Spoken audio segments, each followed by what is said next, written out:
Hey trappers, Dale Billingsley here, Billingsley Brand Lures.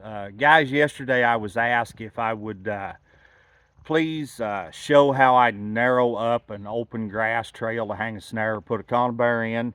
So I thought I would go ahead and show you that today. It's not hard, it's not anything rocket science or anything like that. It doesn't take a long time.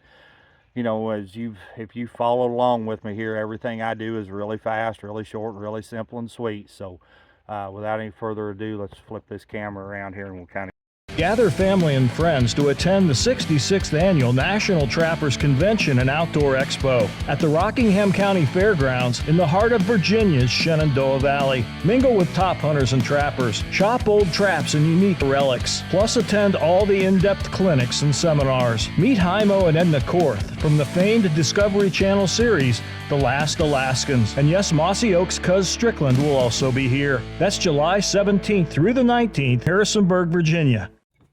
All right, so you can see I've kind of simulated a little bit of a trail here. Through here I've got my snare hung, which is just about right for coon height in my opinion. And if I want to narrow that up to make sure that that animal goes through there, all I do is just take a few cedar limbs and poke in here alongside of it, kind of like so. It's not wanting to cooperate real well with me. Kind of like, well, of course, when you're on camera, you can't get anything to work right.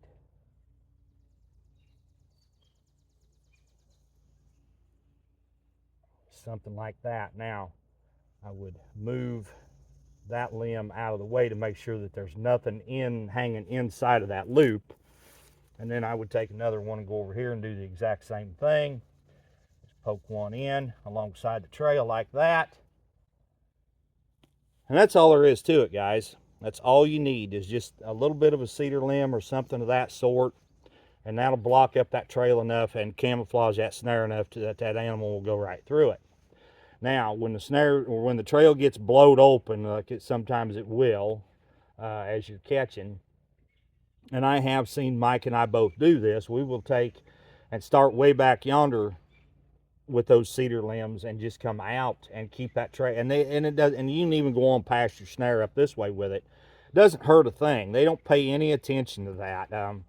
They're used to going down trails with cedars and stuff on them, and even just because there was no cedars there yesterday and today they're there, it doesn't set them off. It doesn't deter them or anything like that. You can do this whether you're snaring coon or fox, coyotes, cats. It doesn't matter. You can do this.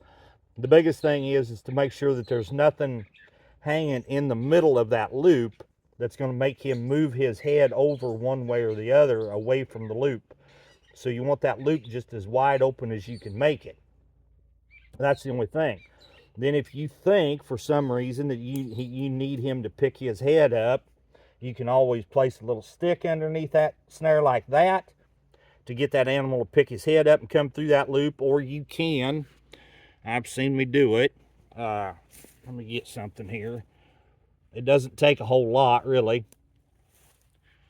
You can take just a blade of grass and loop it, or not loop it, but droop it, so to speak, over the bottom of that loop like that. And that's enough right there to make that animal pick his head up and stick it right through that loop every time. Like I say, it's not any, it's nothing earth-shattering.